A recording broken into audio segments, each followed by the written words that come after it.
Hi, I'm Crystal Lee Thompson. I live in the prosperous Salina, Texas area. We've been here for over 12 years and in Texas for over 15.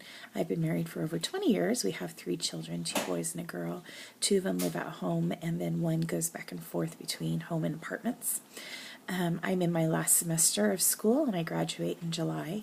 I also teach middle school choir, and so I've got my kiddos at school and my kiddos at home, and between all the responsibilities and my own schoolwork, I am anxiously looking forward to July. This happens to be a class that I have been looking forward to for a number of semesters. I am passionate about literature in general, but I especially love children's literature. I am kind of cheating a little bit. I have my computer up and my list of 10 books over there. I was in the category of finding it hard narrowing it down to 10. Not all of them are children. My first 2 are epics. I love Rosamund Pilcher. She was probably the first author that I came into and would spend my babysitting money buying novels, and the thicker the better. The first one was The Shell Seekers, followed by September, but The Shell Seekers is number 1. My other epic is Daphne du Maurier's Rebecca, which I read in 6th grade and fell in love with.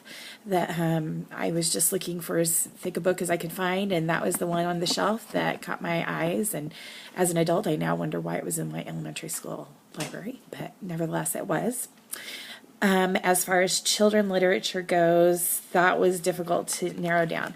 But the very first book that I remember purchasing for myself in the children's literature genre was a book by Janet Lunn called The Root Cellar, which I bought at BYU Provo in their bookstore. And it's kind of a time travel adventure, and it was just fabulous.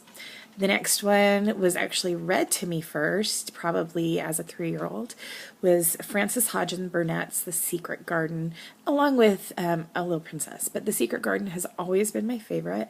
I have probably every version there ever was written of it, including an illustrated, annotated version of it. It's just a lifelong love of mine. The next one was written by Margaret I. Roskowski, called After the Dancing Days, that I bought at the same time as The Root Cellar at BYU's bookstore. And it's all about one of, I think it was World War I or World War II, and a veteran's view and a girl who is at the hospital interacting with him. I also love Shel Silverstein's The Giving Tree. Such a sweet message.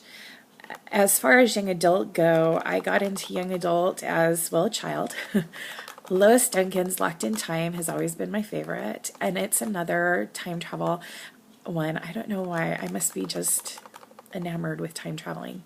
But I also love Judy Blume's Tiger Eyes, which is a little bit darker of a story dealing with death and the difficulties of illness, and it was something that I loved enough to carry with me through all my bookshelves and all my changes throughout the years. So Tiger Eyes.